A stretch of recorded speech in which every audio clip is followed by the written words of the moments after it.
Muy buenas y bienvenidos a un episodio especial de Al Tanto, la tertulia semanal de The Objective. Deshojada la margarita, tras 5 días de reflexión, Pedro Sánchez, ya lo saben, se queda.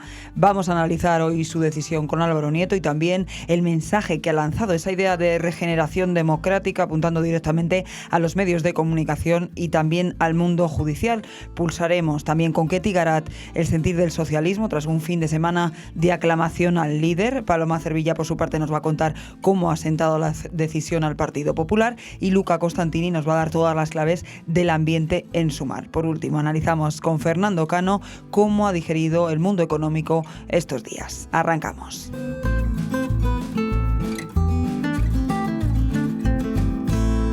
Y arrancamos, como les decíamos, en primer lugar, saludando al director de The Objective, Álvaro Nieto. ¿Qué tal? Muy buenas. ¿Qué tal, Rocío? ¿Cómo estás? Decíamos la semana pasada que Pedro Sánchez no dejaba de sorprendernos.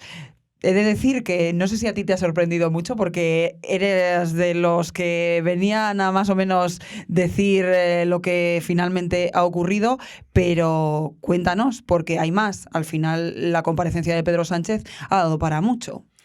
Sí, yo fíjate que lamento enormemente no haberme equivocado en esta ocasión, porque yo tenía muy claro desde el miércoles, y así lo dije aquí en el podcast, o sea que yo creo que es verdad que está grabado, pero es verdad que nadie sabía exactamente qué es lo que iba a ocurrir porque era imprevisible, ¿no? Este presidente es imprevisible. Pero yo recuerdo que dije que mirando su trayectoria es fácil adivinar que no se va a dar por vencido fácilmente. Y yo creo que esa era la idea fundamental que a mí me llevó a pensar que él iba a continuar y que lo que estaba haciendo simplemente era, en un momento de debilidad, intentar organizar una estrategia para cerrar filas en torno a él y salir más reforzado de un momento de debilidad, ¿no? Yo creo que esto es lo que ha tratado de hacer. Y como digo, lamento no haberme equivocado porque sí que creo que nos ha expuesto a todo el país y a todos los españoles a una situación que nos podíamos haber ahorrado, porque sinceramente volvemos a escuchar hoy a Sánchez, por cierto, en una comparecencia sin ningún tipo de pregunta. Ya es curioso, ¿no?, que el hombre que dice que es partidario de la libertad de expresión y de que no haya bulos, pues se dedique a hablar en público sin presencia de periodistas, sin posibilidad de preguntarle nada, sin dar explicaciones de ningún tipo. En fin, yo creo que no es serio esto que está pasando en España. Yo entiendo que él esté muy preocupado por las informaciones que se están publicando en algunos medios de comunicación, básicamente The Objective y El Confidencial, pero lo que tiene que hacer es afrontarlas dando explicaciones, sin más, dando explicaciones. Y si se abren diligencias en un juzgado, pues tendrá que esperar a que avancen las diligencias y en su caso pues tendrá que dar explicaciones su mujer o él mismo. Pero creo que hay que admitirlo con normalidad democrática. Es decir, si uno cree que tiene un problema, lo que tiene que hacer es afrontarlo y dar explicaciones. Pero lo que no se puede tolerar es que el presidente del gobierno de un país se dedique a hacer ataques sistemáticos a los jueces, a los periodistas, insultándonos permanentemente y arrogándose el derecho a defender la democracia en su caso y a los demás a tildarnos de antidemócratas. Yo creo que en este momento lo que está sucediendo en España es que los contrapoderes funcionan. Es decir, los contrapoderes en toda democracia fundamentalmente son la oposición, los tribunales de justicia y los medios de comunicación. Y cada uno de nosotros estamos haciendo nuestro trabajo. Y el gobierno tiene que hacer el suyo. Y si le parece mal algo de lo que hacemos los demás, pues puede ir a los tribunales y querellarse contra nosotros. El gobierno ahora, sin embargo, se arroga la democracia para sí mismo y pretende hacer una serie de reformas para acabar con los contrapoderes que le son molestos, ¿no? Y yo creo que esto es peligroso, esta deriva que ha iniciado hoy me parece que es muy peligrosa, habrá que esperar y habrá que enjuiciarla en cada momento conforme vaya actuando. No hay que dar nada por sentado, pero lo que sí que está claro es que esta maniobra le ha servido para tener prietas las filas en su partido. Me atrevería a decir también que prietas las filas en todos los socios de gobierno, porque estaban todos aterrorizados de que se les cayera el chiringuito. Y ahora él va a afrontar con mejores garantías las elecciones catalanas y las europeas. Y vamos a ver a continuación qué hace. Él ha anunciado reformas de inmediato, tanto en la justicia como en los medios de comunicación. No es una novedad. Esto no es una novedad. Cuando habla de regeneración democrática, recuerdo, claro, el podcast anterior hablábamos precisamente de eso, si esto no iba a ser una excusa para esa ley que tenía ganas de meter ya mano y precisamente justificado, ¿no? Los bulos, están atacando a mi mujer. Hay que estar más preocupados. ¿La democracia es hoy menos democracia de lo que lo era una semana? ¿O tendremos que estar muy pendientes? Vamos a ver, yo creo que el Estado de Derecho en España funciona.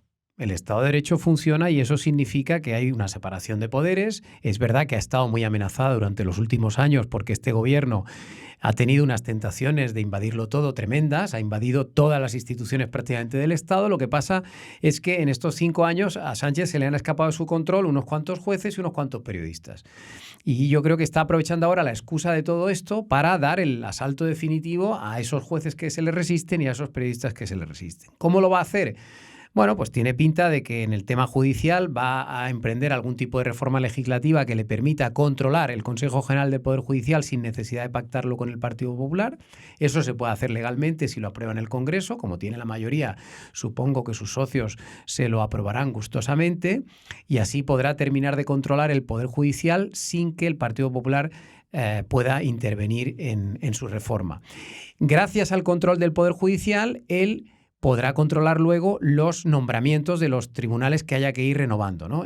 Particularmente en el Supremo, donde hay muchas vacantes ahora mismo acumuladas por renovar y que en cuanto cambien el CGPJ, pues claramente empezarán a nombrar a gente afín para ir controlando todas y cada una de las salas y tribunales que no tienen todavía ese nombramiento. Y en el caso de los medios de comunicación, pues está por ver qué hace, pero tiene pinta de que como parece que no le gusta el sistema habitual de toda democracia, según el cual si tú te ves afectado por una información que no te gusta o crees que es mentira, pues puedes recurrirla, puedes querellarte en los tribunales contra el periodista, contra el medio de comunicación y tal. Bueno, pues parece que eso no es suficiente para Sánchez y supongo que lo que está pensando es en crear una especie de comisión contra la desinformación en donde estén 4 amiguetes suyos que se van a encargar de decirnos a todos los españoles quiénes son los periodistas buenos y quiénes son los periodistas malos. Esto, lógicamente, va a ser una cosa completamente arbitraria y espero que no pase los filtros de Bruselas, que es el único ahora mismo mecanismo que tenemos para parar todo esto. Es decir, yo creo que los temas de Estado de Derecho, los temas que afectan al control de la justicia y al control de los medios en Bruselas son especialmente sensibles. Ya lo han demostrado en otras ocasiones con otros países y yo confío en que si Sánchez promueve algún tipo de iniciativa en este sentido para maniatar a los medios o a los jueces, alguien, espero, desde Bruselas le dirá algo. Pero bueno, ya sabemos cómo es la historia. Álvaro, claro, lo que te iba a decir es precisamente eso, referente a Bruselas, referente al control que pueda hacer Europa. ¿No ha elegido Sánchez también bien los tiempos? Porque ha demostrado, claro, que es hábil hasta en eso. Bueno, es Europa que ahora mismo estamos en un vacío, estamos en un vacío. Ahora mismo, un periodo de interinidad que, oye... Claro, ahora mismo estamos en un periodo, en una especie de interregno, porque, claro, se van a ir los que están en las instituciones europeas actuales, hay elecciones el 9 de junio y luego se renuevan, pero se renuevan a final del verano. Se van renovando primero el Parlamento Europeo. Tiene tiempo Sánchez para hacer Entonces, muchas. claro, ahora Sánchez puede acelerar, puede pisar el acelerador, pero bueno, España, insisto, todavía sigue siendo una democracia, hay tribunales, hay contrapesos, hay contrapoderes, vamos a ver en qué acaba esto. Yo no voy a negar aquí que indudablemente tiene entre ceja y ceja acabar con determinados medios de comunicación que le molestan y The Objective es uno de ellos. La verdad es que, bueno, pues para nosotros, en fin, es un poco extraña esta situación porque somos un medio bastante humilde, con pocos recursos, con pocos periodistas, que intentamos hacer nuestro trabajo con la mayor honestidad posible. Es verdad que a veces podemos cometer errores, pero también es verdad que sabemos pedir disculpas por ello y, por supuesto, estamos abiertos a que cualquiera que se sienta afectado o perjudicado por una de nuestras noticias puede ir a los tribunales y querellarse contra nosotros. Y no pasa nada y nos defenderemos donde hay que defenderse, en los tribunales, y ahí se verá. Y los tribunales serán los que decidan si algo es un bulo o no es un bulo. Si Sánchez tiene razón o tienen razón los periodistas que publican cosas sobre Sánchez y sobre su esposa. Yo creo que aquí hay que recordarle a Sánchez que aquí nadie está por encima de la ley y que incluso su mujer se puede someter a una investigación judicial y probablemente en este caso al final se la archiven. Si yo no estoy diciendo, nadie ha dicho nunca que haya cometido delito Begoña Gómez. Lo que hemos dicho desde el principio es que algunas de sus conductas nos parecían estéticamente reprochables. Y lo sigo pensando. Y probablemente este caso nos deba servir para tomar todos conciencia de que no todo vale estando en la presidencia del gobierno y de que hay límites y de que hay cosas que no se pueden hacer. Y me parece a mí que a lo mejor no han sido lo suficientemente prudentes ni Pedro Sánchez ni su esposa durante estos 5 años. Y nada más, yo el único mensaje que quiero trasladar a los oyentes y a los lectores de The Objective es que estén tranquilos, que nosotros vamos a seguir haciendo nuestro trabajo, como siempre y como hasta ahora. Sabemos que va a haber cada vez más dificultades, sabemos que van a intentar que no sigamos adelante, pero la audiencia, los datos dicen exactamente lo contrario, que cada vez tenemos más gente detrás de nosotros apoyándonos, que cada vez más gente reconoce nuestro trabajo y que aquí hay unos periodistas extraordinarios que van a seguir haciendo su trabajo, porque para eso están los periodistas, para fiscalizar al poder, sea cual sea ese poder, sea del partido que sea. Esa es la función de los periodistas. Lo que no tiene ningún sentido es esos periodistas que han aprovechado los 5 días de reflexión para Sánchez para pedir abiertamente que se empiecen a cerrar medios de comunicación. No sé exactamente a qué se dedican esos periodistas, pero creo que tienen muy equivocada su tarea. La tarea de un periodista no es adular al poderoso, es fiscalizarle. Gracias, Álvaro, como siempre. Muchas gracias.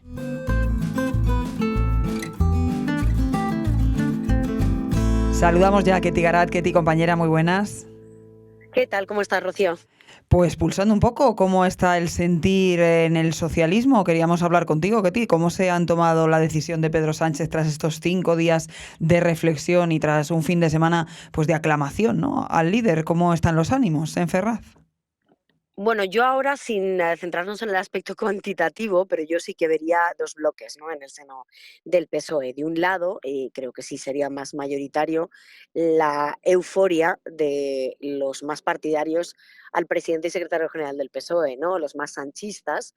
Euforia básicamente porque se ha frustrado una dimisión que habría hecho saltar por los aires el partido y el gobierno. Y esto, bueno, pues se avecinaban muchas curvas, incluso la precipitación y anticipación del suceso o del debate sucesorio del postsanchismo, y esto era dejar abrir en canal básicamente a la organización, al partido, y estaba pues multiplicando los temores y el pánico, podríamos decir, en el seno del Partido Socialista Obrero Español. Y de otra parte, el bochorno, y esto hay que decirlo porque por mucho que sean los menos dados a las declaraciones y a las manifestaciones, incluso en privado, de su sentir, de su estado de ánimo, a verlos haylos. Y hay muchos en el Partido Socialista que creen, incluso personas que forman parte del gobierno o del sotogobierno, que no se ha hecho bien, que la operación ha sido un desastre, que el proceso de toma de decisión lo que ha hecho es dejar a los pies de los caballos la imagen internacional del presidente y de su mujer, que así lo recoge la prensa extranjera. Pero no solo eso, sino que además critican, como hemos ido contando en los últimos días, bueno, pues la irresponsabilidad de priorizar aspectos personales sobre aspectos de la gestión, que es precisamente lo que se reflejaba en la prensa extranjera, ¿no? El duty, el deber de un presidente del gobierno que ha hecho dejación de sus funciones. Y se hablaba en este sentido, Rocío, de irresponsabilidad, de infantilismo, de egoísmo y de bochorno, de bochorno. Esta palabra se pronuncia internamente en el Partido Socialista precisamente porque creen que esto, oye, no tiene vuelta atrás. Y la cuestión es, ¿y ahora qué, no? ¿Y ahora qué es lo que va a ocurrir y hacia dónde o cómo se puede recuperar precisamente Pedro Sánchez de una situación en la que se ha proyectado como una persona vulnerable? Vulnerable no solo personalmente, sino también políticamente, porque ya digo que le ha afectado en su tarea gubernamental como jefe del Ejecutivo. Y esta es un poco eh, las dudas y los temores que se ciernen ahora mismo sobre el PSOE. ¿Qué va a pasar a nivel organización, a nivel gobierno, a nivel partido? ¿Y qué va a hacer el presidente del gobierno? Lo que sí que Ketty parece que dejan claro estos días es que realmente nadie sabía nada de esta maniobra de Pedro Sánchez, que era algo totalmente personal, que lo sabría pues su núcleo cercano, pero su núcleo cercano me refiero a su núcleo familiar, porque da la sensación que en el partido realmente nadie sabía lo que estaba pasando o lo que iba a pasar. Claro, eso es precisamente lo que motiva esa pregunta que acabamos de citar, ¿no? Eh, ¿Qué va a hacer el presidente del gobierno bueno, hasta dónde va a llegar para dirimir las responsabilidades que le han llevado a situarse en ese escenario? ¿Quién lo sabía? Nadie. Y precisamente porque no lo sabía nadie, nadie de su núcleo duro, nadie de su Consejo de Ministros, nadie de su gabinete, como nadie sabía la decisión, porque el presidente del gobierno, como adelantamos precisamente en The Objective a lo largo de la semana pasada, les excluyó precisamente porque estaba cabreado, porque estaba enfadado, decepcionado, porque consideraba que no habían salido los suyos, su estrecho núcleo de colaboradores, María Jesús Montero, la vicesecretaria general del PSOE, Santos Cerdán, el número 3 del partido, Félix Bolaños, ministro de Presidencia, Óscar López, jefe de gabinete, su número 2, Antonio Hernando, como considera que todos ellos no fueron lo suficientemente elocuentes en la defensa de su mujer, que salieron a atacar a medios de comunicación, que salieron a defenderle a él públicamente, pero que no defendieron expresamente a su mujer, que eso no lo hacen hasta el jueves de la semana pasada, es decir, un día después de que el presidente publique esa carta anunciando precisamente esa reflexión sobre si merecía la pena o no seguir en política, pues la pregunta que se hacen ahora mismo en el Partido Socialista, y ya digo que se alimenta o se alienta por parte de algunas fuentes del entorno cercano del presidente, es si va a haber cambios en el partido, si va a haber una remodelación o en el partido o en el gobierno, porque no sabemos ahora mismo cómo han quedado precisamente en el gabinete del presidente, o lo que se ha evidenciado, según nos cuentan fuentes socialistas, es que no tiene guardia pretoriana, no tiene un escudo y en el partido, bueno, pues que le informe, que le anticipe, que le proteja, que le blinde. Y esto, teniendo en cuenta que estamos en el mes, quinto mes, casi sexto mes de una investidura que está empezando a andar, es altamente preocupante y motiva precisamente este debate sobre una posible ejecución de nuevos cambios en el partido. Habrá que ver si esto es inminente, si no, si se postergarán a los dos procesos electorales que los que están inmersos ahora mismo los socialistas, primero las catalanas y después las europeas, pero desde luego este es un debate creciente y más allá del 9 de junio no se postergarán los cambios, pero hay algunos que piensan que se van a hacer incluso antes. Ketty, te seguimos leyendo. Muchas gracias.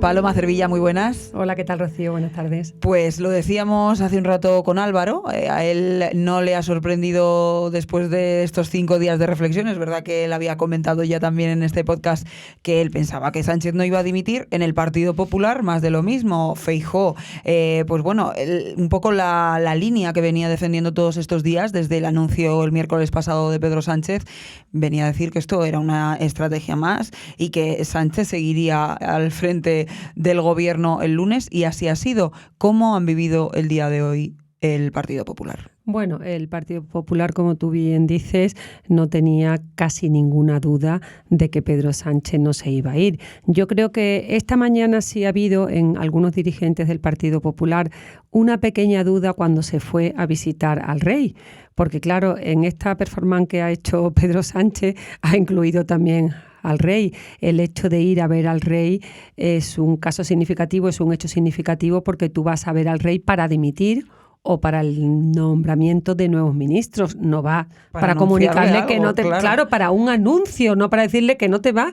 Pero sobre todo cuando no se había iniciado ningún trámite. No había ningún trámite, no había habido ningún proceso ni parlamentario ni legislativo. Entonces, claro, cuando esta mañana él sale para visitar al rey, pues claro, ninguna persona en su sano juicio puede pensar que haya otra cosa distinta que la renuncia o la comunicación al rey de algo. Por eso te digo que ahí ha habido sí un pequeño como sobresalto, Rocío. Creo que lo hemos tenido un poco todos, en plan de aquí algo está pasando. Claro. Porque hasta el rey habrá tenido que modificar su agenda en función de esta reflexión de 5 días del presidente. No sé, teniendo en cuenta que entiendo que hoy el rey tendría otras cosas que hacer y a lo mejor ha tenido que o suspender o modificar su agenda de alguna manera para esa visita, no sé. El rey creo que tenía esta mañana un acto en un acuartelamiento militar de desactivación de explosivos, casualmente, posteriormente a la visita de Pedro Sánchez al Palacio de la Zarzuela. Yo creo, bueno, que se han ajustado las agendas. Yo creo que el rey el día anterior a lo mejor quizás le habría hecho alguna comunicación que iba a visitarlo. Yo creo que este ha sido el único hecho que hoy por la mañana ha podido provocar algún tipo de inquietud y sensación de que algo pasaba en la cúpula del Partido Popular. Pero es verdad que Feijóo siempre dijo que era un teatro, siempre dijo que no se lo creía y siempre dijo, bueno, que como Pedro Sánchez le parecía pues un personaje dado a estos golpes de efecto, que quizás esto sería un golpe de efecto más.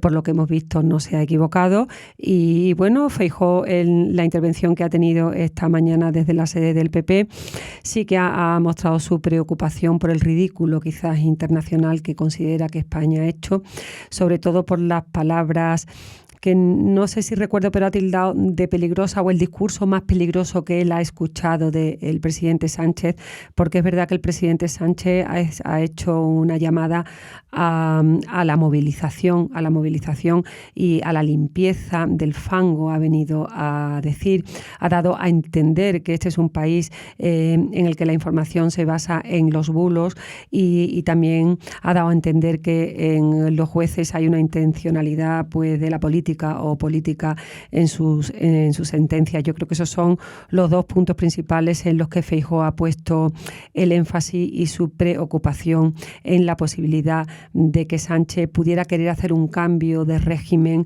con esta amenaza a la libertad de expresión y a la independencia de los jueces.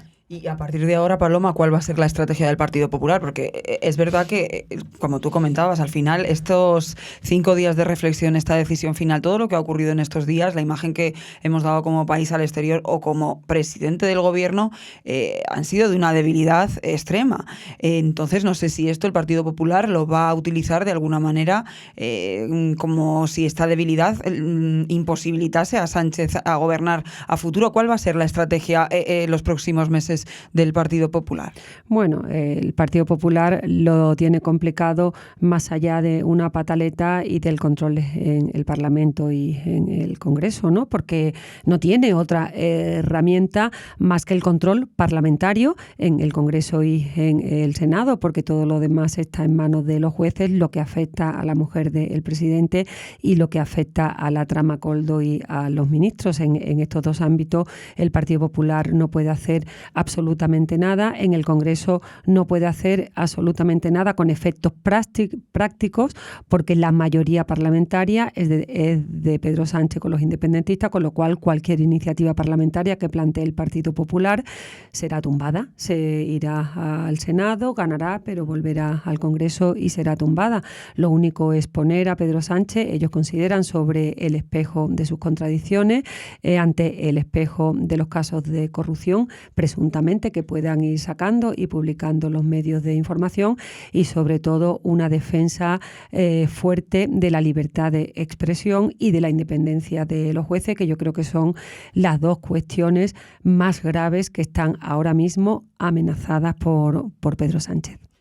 Paloma, Feijóo ha deslizado, bueno, en estos días que toda esta estrategia que venía haciendo Sánchez, que dibujaban al presidente del gobierno como ya una cosa del pasado. También se ha referido, según cuentas en tu crónica, a Sánchez como, bueno, pues que ha utilizado al rey como actor secundario de su última película.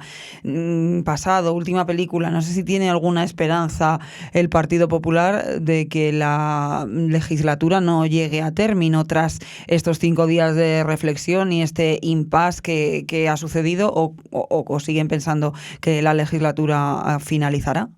Bueno, el Partido Popular es consciente de que la legislatura no va a acabar tan fácilmente. Están los procesos electorales del día 12 en Cataluña, que es muy importante para ver qué pasa con Puigdemont, con los independentistas, quién gana las elecciones, si Pedro Sánchez puede hacer presidente a Puigdemont o no, y en ese caso pues a lo mejor Puigdemont le quitaría el apoyo parlamentario en el Congreso y eso sí que sería el fin de la legislatura. Yo creo que las elecciones catalanas son muy importantes por esa posición en la que puede quedar Puigdemont, que si Puigdemont no gobierna en Cataluña o el Partido Socialista impide con un pacto con Esquerra que Puigdemont no sea presidente, pues a lo mejor ahí Puigdemont sí le retiraría el apoyo parlamentario aquí en Madrid y entonces yo creo que sí se abriría una ventana de posibilidad para que tuviera que convocar elecciones generales. Incertidumbre, incertidumbre y más incertidumbre, Paloma. Así vamos, Rocío, esta es una legislatura que bueno, divertida no es, ¿no? Porque yo creo que para los periodistas tenemos una amenaza muy importante que es la libertad de expresión y todo el interés informativo y político que podría tener para los periodistas que nos dedicamos a las políticas, a la política que siempre nos entusiasma. Estos giros no serían tantos si no fuera porque en esta ocasión está en peligro nuestra libertad. Yo creo que eso sobre es todo, lo más Paloma, importante. tú que llevas muchos años ya de oficio, no sé si has vivido en otras circunstancias, que este país siempre políticamente ha sido de alta tensión, pues lo que hablabas, entre los propios compañeros de diferentes medios, esta sensación que está habiendo tan extraña y tan crispada de unos periodistas atacándose a otros, justificando la censura. O sea, no sé si esto tú lo has vivido en alguna otra o algo parecido en algún otro momento de tu carrera. Pues mira, yo nunca jamás he vivido esta situación. Hace nada me estaba conversando con una amiga por WhatsApp, con una de las periodistas más importantes para mí que hay en este país, y comentábamos la profunda tristeza que nos embarga a los periodistas que hemos convivido siempre, cada uno en medios conservadores, en medios más de izquierda, cada uno con nuestros medios, ¿no? Y con nuestras editoriales, con nuestra línea en los medios en el que estábamos. Hemos convivido siempre con tanto buen rollo, con tanta profesionalidad. Y ahora la situación es tremendamente terrible porque se intenta destruir el periodismo desde el periodismo.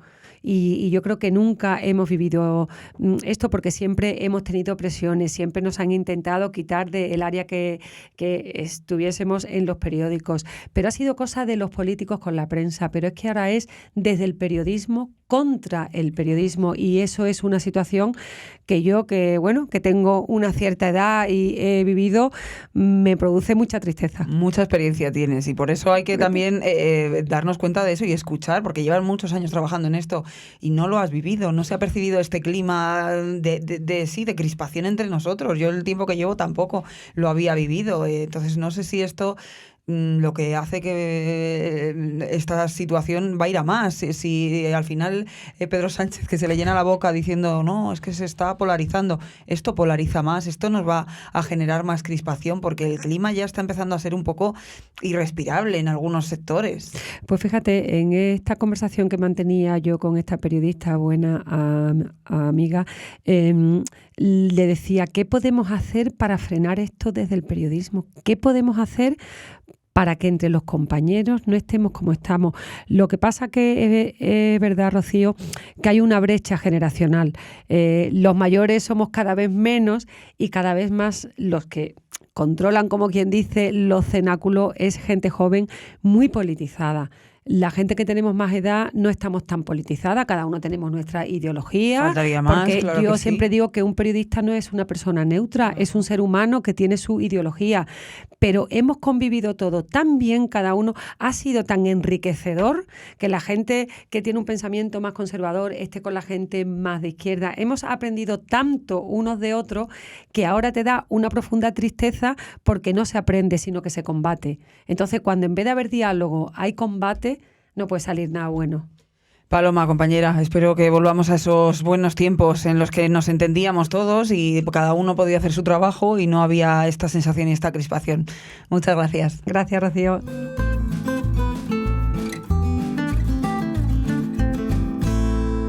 Luca Constantini, muy buenas. ¿Qué tal? Muy buenas. Pues estamos haciendo un repaso, cómo ha sentado en el Partido Socialista esas tribulaciones de Pedro Sánchez, cómo han sentado en el Partido Popular, cómo han sentado en sus socios de gobierno, cómo han sentado en Sumar.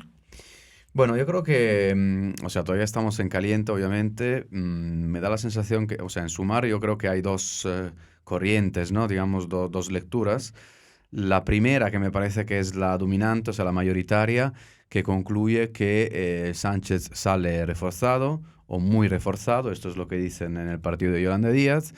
Las diferentes corrientes asumen que al fin y al cabo pues Sánchez ha logrado sobre todo sobreponerse él a todo el tema de los, sobre todo el escándalo, la investigación que se acaba de abrir sobre Begoña Gómez y su mujer, y cambia lo que dicen en Sumar el relato respecto al tema de Koldo, presunto tema de corrupción vinculado al PSOE, vinculado a Ábalos, que fue su número 2 durante muchísimos años. Por lo tanto, la tesis del punto y aparte, que es parte, ¿no?, de lo que ha dicho el presidente Pedro Sánchez este lunes, pues, coincide con esta lectura en Sumar. También te digo que hay una sección, te diría, minoritaria, no tanto de Sumar como partido, sino de Sumar como espacio político, coalición, porque Sumar tiene, más o menos, integra Izquierda Unida, los valencianistas, los comunes y tal, muchas sensibilidades, pero algunos dicen que creen que no sale reforzado, ni mucho menos, sino que sale más débil, pero le ven más débil y más autoritario. Es decir, en una deriva ellos también entienden que habrá que esperar algunos días para saber exactamente cómo respira la ciudadanía respecto a este anuncio. Y estos 5 días de, incertidumbre. Claro, ahí está pues también luego la parte de Podemos, que son los que salieron escaldados del gobierno y que ni siquiera están en el grupo en Sumar, y Ione Belarra pues criticando directamente las palabras del presidente y su decisión sin anunciar nada. Claro, esto pues bueno, no era de extrañar porque ellos no están dentro de la coalición, pero también, claro, la parte de Sumar habrá tenido temor estos días porque si caía Sánchez ellos iban detrás en un momento en el que estaban un poco débiles, con unas elecciones en las que no han salido muy favorables sus resultados, ¿no? Sí, a ver, yo creo que Sumar, nadie, ni siquiera Yolanda Díaz, sabía exactamente lo que iba a decir de Pedro Sánchez. De hecho, hubo unas cuantas reuniones de crisis, de gabinete de crisis de Sumar, para, a ver ahora qué hacemos. Podemos, obviamente, tampoco manejaba información privilegiada al respecto. Yo creo que Podemos, sobre todo al principio, cuando Sánchez saca la carta, podemos hablar de la seria posibilidad de dimisión de Pedro Sánchez. Ellos lo vinculan a todos esos tipos de problemas judiciales. O sea, la idea de que al fin y al cabo son tan grandes, digamos, todos estos asuntos que quizás Sánchez sí que de verdad se va. Sumar al principio no se lo creía, algunos seguían apostando dentro de Sumar que eso era una estrategia, pero yo creo que con el pasar de los días y también sobre todo con el feedback, o sea, las comunicaciones que se mantenían entre gente de Sumar y gente del PSOE, me refiero a gente del gobierno del PSOE, no a gente normal y corriente, realmente sí que iba como creciendo la opción, la sensación de que sí que Sánchez iba a hacer este anuncio, con la dimisión. Luego, en la mañana del lunes, Sánchez incluso se fue a la zarzuela, digamos, es que eso algo que todos... alimentó efectivamente las especulaciones de que finalmente el presidente se iba, para luego dar el famoso giro de guión de 180 grados para que era todo más o menos un fake, digamos, ¿no? Hablando, ya que se habla tanto de bulos, pues realmente era un fake, la idea de que Pedro Sánchez se fuera. Fake. Y no. Entonces, ¿cuál es el problema? Sumar y Podemos tienen un problema compartido, que es que ese movimiento de Pedro Sánchez refuerza al PSOE, refuerza a Pedro Sánchez en el segmento político que ellos consideran que es suyo. Estamos hablando más o menos de un 10% del electorado, ¿no? Que es el resultado más o menos de las últimas elecciones generales de Sumar y lo que dicen las encuestas. Entonces, si Sánchez acaba fagocitando todo ese espacio político, hay un problema electoral muy importante para Sumar y para Podemos de cara al futuro. Pablo Iglesias ha reaccionado criticando duramente a Pedro Sánchez, diciéndole fundamentalmente que era un farsante y que todo eso había sido pues un teatrillo. Por tanto, eso revela que hay muchísimo malestar. Y ojo, o sea, Sumar tenía un miedo, la preocupación, lo publicamos aquí, era la llamada vía portuguesa, o sea, la posibilidad de, como ocurrió con Antonio Costa en Portugal, que el presidente dimitiera y que se convocaran elecciones anticipadas. Sumar tenía realmente terror ante esta posibilidad porque no se veía capacitado, digamos, de ellos desapareciesen, claro. Vamos, o que tuviesen una representación escasísima, ¿no? Claro, y francamente creo que estas dudas siguen estando sobre la mesa. O sea, La idea de que Sánchez sale reforzado, que dicen en Sumar, claro, reforzado, pero ¿de cara a qué? O sea, ¿y ahora qué? Es lo que se preguntan los de Sumar.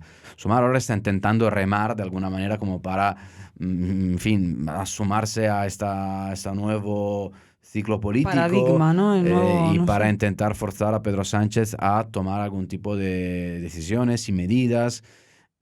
Porque yo creo que necesitan también algunos focos, intentan poner sobre, en fin, a nivel de agenda pública temas de cuestiones sociales y también reforma de la justicia, tema de los medios de comunicación, que evidentemente es una de las prioridades, parece ser, de esta nueva pues, paréntesis, y vamos a ver cómo va a acabar.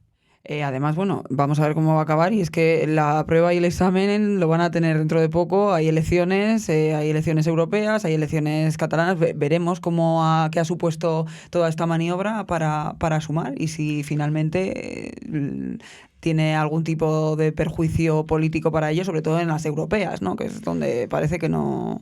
Claro, los que en Sumar, hablando con ellos, me decían, eso es una maniobra, y lo decían hace días, efectivamente apuntaban a ese doble ciclo electoral, las catalanas y las europeas. Si bien es cierto que las catalanas, el PSC de Illa y en fin, era en teoría el favorito, pero se supone que ahora va a haber un efecto, una ola de solidaridad, eso es lo que se supone, dentro del espacio de la izquierda, o sea que todos con Sánchez más o menos, ¿no? Como si fuera un lema político. O sea que si ya estaba bien posicionado, pues estaría con una ventaja superior. El problema era sobre todo en las europeas, donde sí que las perspectivas electorales del PSOE eran muy a la baja. Y esto podría, digamos, haber dado una vuelta a esos tipos de equilibrios. Yo repito, ya veremos, pero sí que Sumar corre un serio peligro pues de quedarse ni siquiera como una muleta directamente, o sea, como, en fin, más bien una piedra pequeñita al lado de Pedro Sánchez. Y hay un problema de liderazgo para Yolanda Díaz. Yolanda Díaz está construyendo una idea de liderazgo, está construyendo un partido, acaba de formar una ejecutiva que todavía tiene que consolidarse, y ella también, claro, está temblando porque, en fin, necesita que en algunas elecciones les vayan bien las cosas. En Galicia ha sido un fracaso, en el País Vasco también. Si en Cataluña, en las europeas, más de lo mismo, es probable que dentro de este sector, cosas que nosotros ya publicamos desde hace meses, o sea, se empiece a abrir un debate serio sobre la figura de Yolanda Díaz. Un liderazgo fugaz sería, por eso, que tienen el examen. Lo veremos. Luca, como siempre, muchas gracias. Muchas gracias.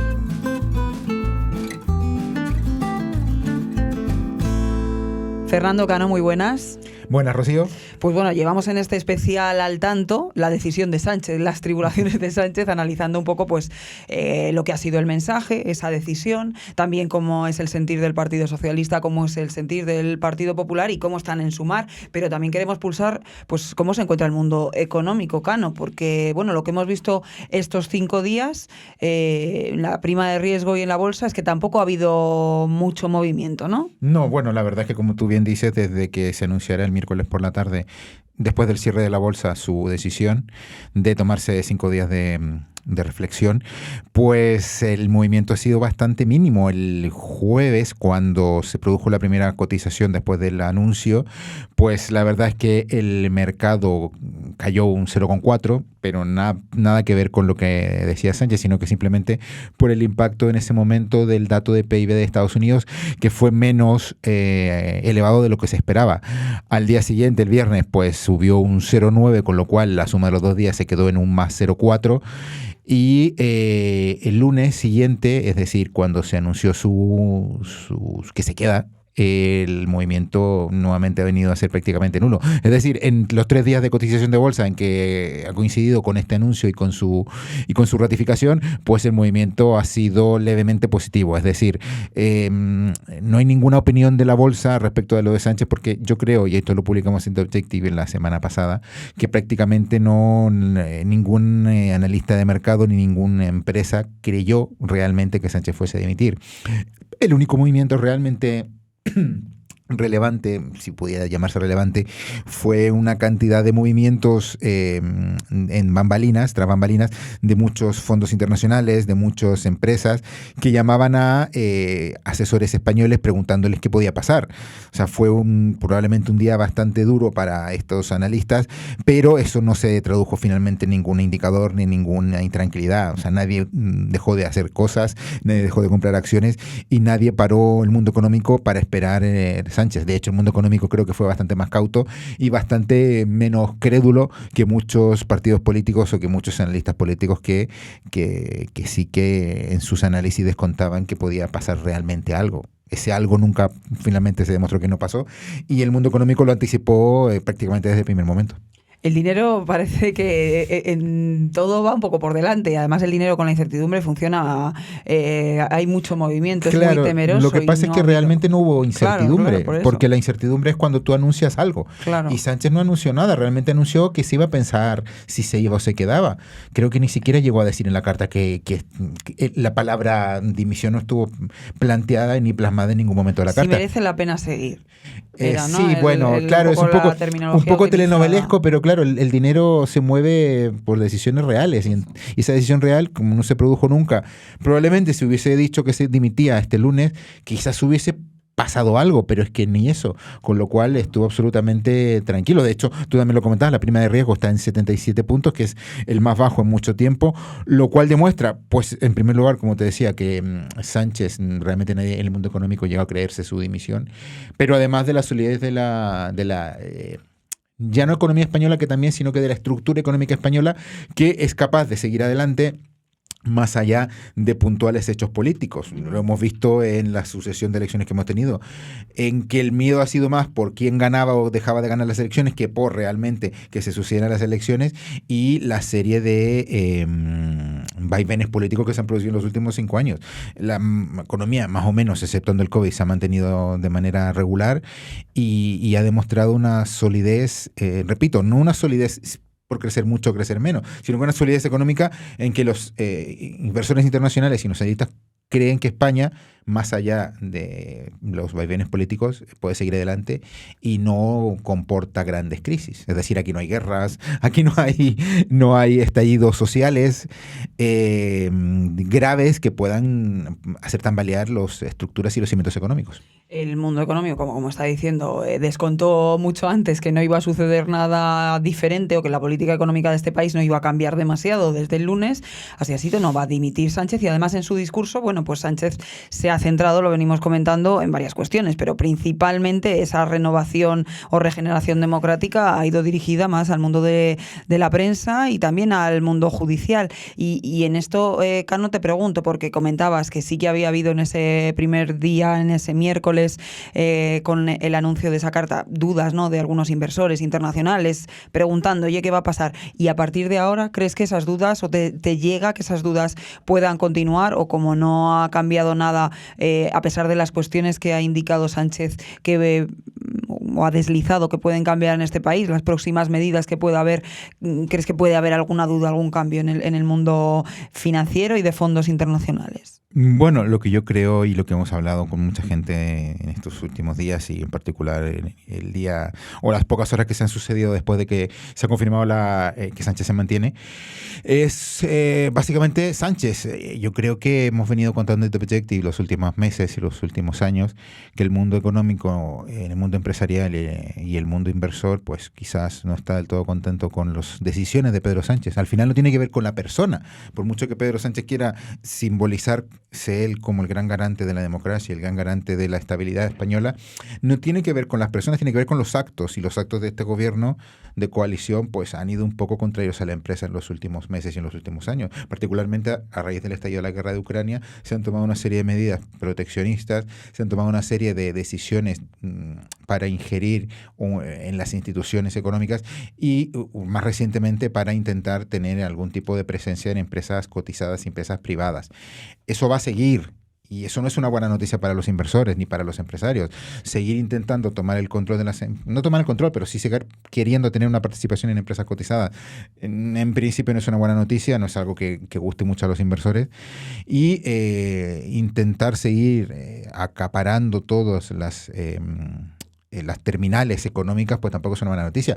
Y lo que se da por entendido después de esta, digamos, no dimisión de Sánchez, es que Sánchez intentará volver más fuerte, como tú dices, intentando hacer cambios en el mundo judicial, presionando o dando a entender que hay muchas ganas de meterle mano a la prensa, y luego, pues en el tema económico, lo que se da, por supuesto, no con buena no de buena gana, es que se seguirá avanzando en esa deriva, un poco intentando tener también el control e intentando manejar los resortes económicos. Y eso se maneja en la macroeconomía con un gasto público absolutamente desorbitado comparado con la inversión privada, que también comentábamos fin de semana en The Objective, que la inversión pues cada vez se dé más protagonismo en función del gasto público, y a la vez esta deriva en empresas, que hemos visto que en medio de toda esta renuncia de Sánchez, la SEPI no ha dejado de comprar acciones.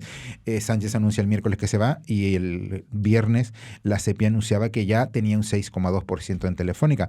Eso va a continuar hasta llegar a ese 10% lo antes posible. En The Objective publicamos que también será antes de que comience el próximo curso.